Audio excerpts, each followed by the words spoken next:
हाय, hello, नमस्कार. मी आहे शोभा life टाईममध्ये आपलं स्वागत आहे.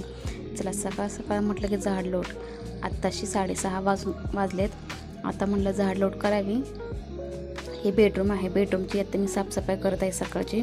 मुलगा इकडे झोपलेला आहे, त्यामुळे साफसफाई करून घ्यावं म्हटलं. नंतर त्याला उठवावं. नंतर मी हॉलमध्ये आले आणि हॉलमधली साफसफाई सुरू करते. बेडशीट ही व्यवस्थित होतच नाही, ती कडक असल्यामुळं हा आहे तसंच ती दुमडत असते. आता बेडरूम साफसफाई करते. छोटा मुलगा इकडे झोपलेला आहे, तोपर्यंत मी किचनमधलं झाडलोट कानाकोपऱ्यातनं घ्यावे म्हटलं. कारण की नंतर गडबड असते डब्याची, तसंच पायाखाली कचरा तोडतो इकडं तिकडं, मग स्वयंपाक करता येत नाही काय नाही. त्यामुळं म्हटलं चला मग आता साफसफाई करून घ्यावी. नंतर मग म्हणजे बाहेर गॅलरीतली पण साफसफाई करायची होती. रात्री खूप वारं सुटलेलं, त्या वाऱ्यामुळं माती सगळं गॅलरीतच आलं, त्यामुळे झाडलोट झाली बाहेरची. आता म्हटलं किचनमध्ये जावं आणि गवारीची भाजीचा डबा करावा. गवारी होती सुक्की म्हटलं करावं, तर मोठा मुलग्याला कॉलेजला जायला लागतं ना, त्यामुळं गडबड खूप असते. त्यामुळे गवारी म्हटलं भाजायला ठेवावी. तोपर्यंत लक्षात आलं माझ्या की पीठच नाही गव्हाचं, आणि गहू तर संपले होते. 1 किलोच गहू राहिले होते, त्यामुळे 1 किलो गव्हाचे. तर म्हटलं चला तर तेवढंच म्हटलं दळून घ्यावं. गिरण तर घरातच आहे.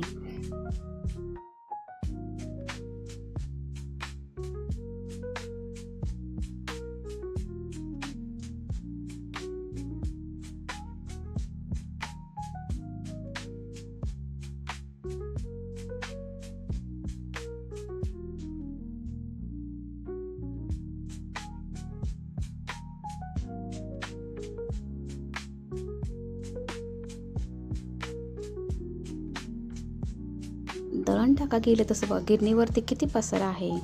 स्प्रे बॉटल आहे, सेविंगचं साहित्य पण त्याच्यावरती ठेवलं आहे. आता म्हटलं काय करावं. पहिलं तेव्हा सामान उचललं, काय ना काय ती गिरण वॉश बेसिन पशी ना काय ना काय त्यावरती ठेवतातच. मग ती पसारा काढा, मग दळण टाकून घ्या, ह्यातच वेळ केला माझा.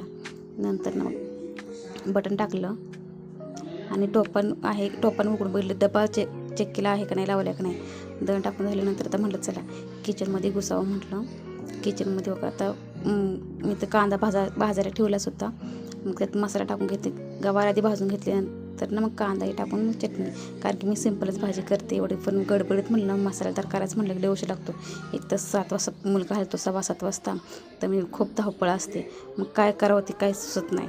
हे सगळं झालं करून आता वरती मोठा मुलगा आला किचनमध्ये, त्याचं खायचं प्रोटीन वगैरे सगळं त्याला करून द्यावं लागतं. पण ह्यावेळी म्हटलं बाळा तू कर आता, प्रोटीन करून घ्या हाताने. म्हटलं मला काय वेळ नाही आहे. मग तो म्हटलं ठीक आहे, त्याची तीच हाताने करायला लागला. खजूर बदाम काजू सगळं तो मिक्सरमध्ये बारीक करून घेतो. आणि नंतर ते साईडला डबा दिसतो ना, ते ओट्स आहे.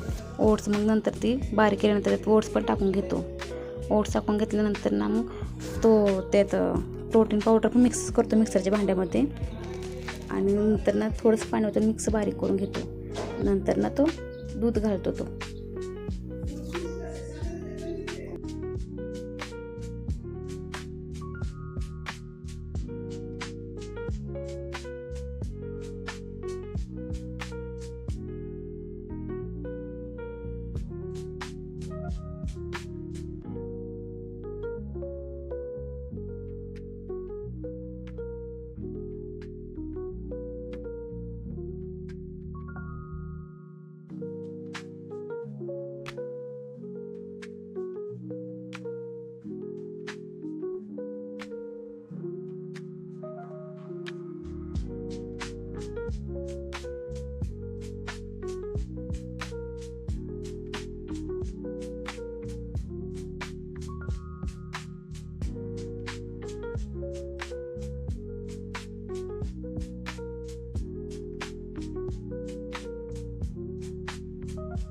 आता मुलाचं किचनमधून काम झालं.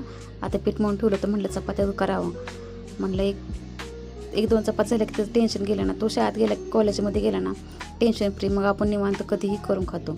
1 चपाती झाली ती करून घेतली मी, आणि इकडे भाजी शिजली होती. तर 1 चपाती तव्यात टाकली की मुलाला म्हटलं की अरे डबा तेवढा भरून घे. तर डबा भरोस तर दुसरी चपाती भाजतेच. मग मुलाला हाक मारली, तो आला, त्यानं डब्बा भरायला सुरुवात केली. तर दुसरी चपाती तयारच होती. चपाती पटकन झाली की मग नंतर त्याने डबा भरला की तर मी पण रिकामा, तो पण रिकामा, निवांत आपल्यासाठी स्वतः निवांत कधीही करून खाता येतं.